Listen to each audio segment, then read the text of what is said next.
I forgot the bloody thing was on. Hey, yo guys, how you going? Ah, that's better. See my ugly mug. That, no, it's not a Canadian Molson. That is the Killer Cream Ale that I brewed recently. It's clearing up nicely. Cheers. Seriously, stocks a labanish. Yeah. So I think I may have mentioned it in my last video, but about a month back, remember I did an ESB, bottled it, and it was drinking really well, a little bit too well. So as I think I may have mentioned in my last video, I decided to double up, do a 40 litre batch of it with some minor changes and christen the new FE. So a week yesterday, that's what I did. So yesterday then, I actually kegged it. And there's the 2 kegs. Yes, that is my kitchen fridge, and yes, that is my rashers and sausages. I kegged it. I figure I got about 36 litres between the 2 kegs, and I got 1 tester bottle. Yeah, and remember this was only done yesterday, and as you can see, that's an awful lot of crap after settling out already. No, it's not sugar. So 37 litres, OG was 1055, final gravity was 1008, so 37 litres at 6.2% ABV. Buggered, I forgot why I started making this video. Oh yeah, I knew there was a reason, because there's a friend of mine, I think if he's not after getting it, he might be after getting it. Might be thinking of getting it. That's the FE there, excuse the mess. And you see the tap here. So when I'm going to talk about the tap in a minute, I'm referring to this taper bit here. And the handle's up here as well. Okay, sorry about that. Couple of things I noticed that had occurred to me before I brewed the 40 litre batch, but I kind of passed them off, and it wasn't until I actually had to go one-man handle the FE with the wort in it that I noticed. The FE itself is not that heavy, but with 40 litres of wort in it, I figure it's up around 50-55 kilos. It's definitely 50 kilos, without a shadow of a doubt, because wort is heavier than mortar anyway. Well, duh. It's not a stable load to move. I basically brewed out the back, and I basically filled the FE there on the kitchen floor, filled it into plastic fermenters outside, and then poured it into the stainless steel FE there on the floor. I wasn't going to chance putting it up in the sink in case the fucking thing fell through. Anyway, my point is, I then had a stainless 50 to 55 kilos sitting on the kitchen floor that I then had to move into that room over there, into the spare room, up on an old computer table to let it ferment. I basically had to walk it in. I was waddling like a penguin, with basically caught by each handle, and the handles up about waist level and a leg either side. And yeah, look, I wouldn't do it again. Not safe, not stable. If I had dropped that and then I had to horse it up on the table inside, and if in horsing that up on the table inside, if that had fallen, and excuse my French here, the FE would have been fucked, because with that much weight when I hit the ground it would have pancaked. My foot would have been fucked because 50 kilos falling on it, and then my head would have been fucked because I would have had a broken foot and 40 litres spilt beer. But you get my point. The reason I bring that up is my recommendation is, especially if you get a 50 litre or above, if you get the 50 litre version of one of these, and the link is in one of my previous videos, because a few people have expressed interest. On brew day, find a place where you're going to ferment it. Put it up there when it's empty and ready to go. Fill post-boil, fill it in that place, ferment it in that place, and bottle and keg it in that place.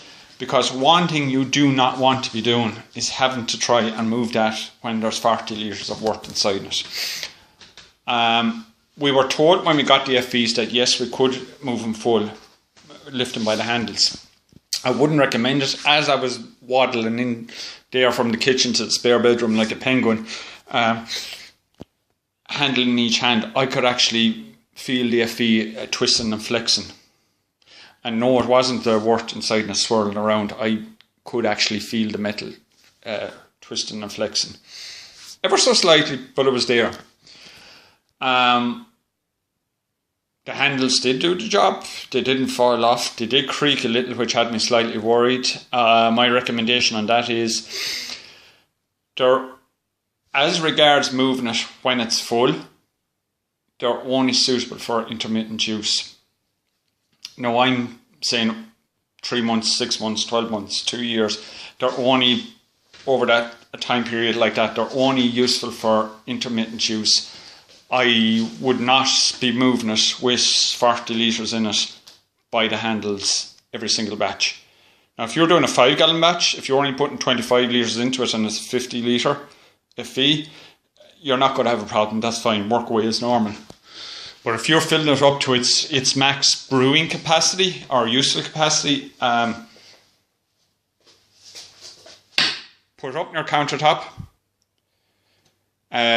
Fill your cooled wort into it on that countertop. Do not move it from that countertop. Ferment it on that countertop and bottle and keg it from that countertop. And we'll just leave it at that. The rubber ring that's around the bottom, a green rubber ring, is nice and solid. That if you have to leave it down on the floor when there's weight in it, it's not going to mark the floor. It's not going to mark. It's going to protect the bottom of the FV. If you have to put it up in a table or shelf that's capable of supporting the weight, it'll protect the table or shelf, and you get the gist.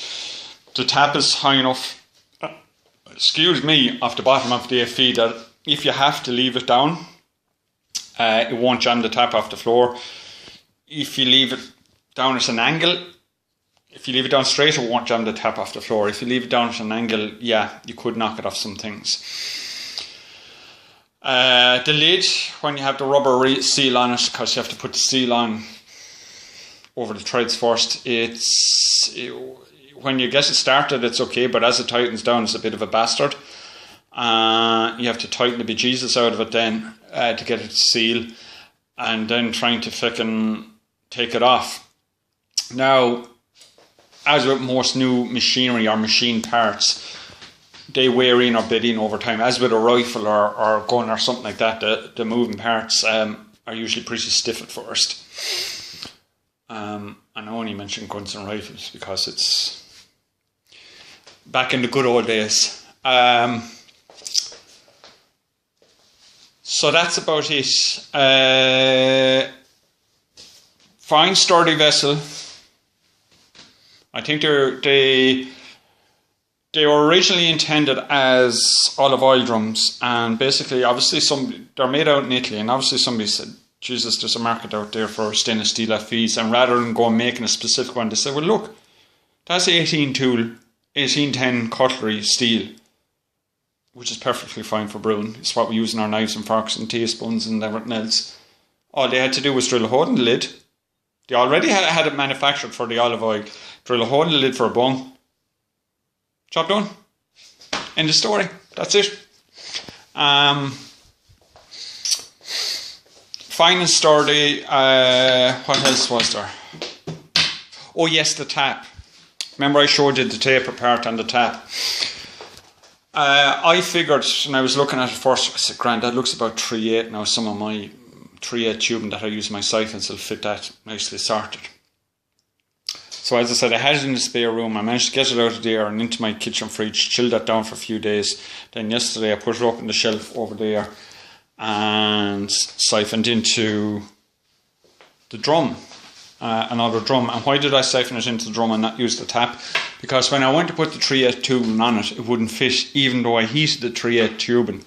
Basically, the outside diameter of the 3/8 tubing was almost as wide as the outside diameter of the tap. So, in other words, the tap is bigger than 3/8, but yet it doesn't look big enough to be 1/2 inch. So I'm only worried now it's going to be like some weird, intermittent European size, but whether which I'm going to try some 1/2-inch tube in there now tomorrow. If that doesn't fit, then I'm going to get a calipers, one of the calipers out of somewhere and actually measure it. I don't want to have to go taking the tap off and substituting it, because then you're loosening everything up and there's nothing wrong really with the tap that's on it. They were the only two things. Oh yeah, as for cleaning it, this is a normal pad you use for doing your kitchen dishes, household dishes. So the green that's on them, you know, is usually not that rough. If it's really dirty, you can use that, the green side on one of these, lightly. But preferably use only that side. And it seems to work pretty well. What else? I think that's about it. So just the taps, the taper tap seems to be an odd size. If you're thinking that your 3/8 tubing will slip on over, it may not. And your 1/2-inch, maybe 1/2-inch internal diameter tube may actually be too big, so it could be just an awkward size. You may have to order a very specific ID tubing just for that.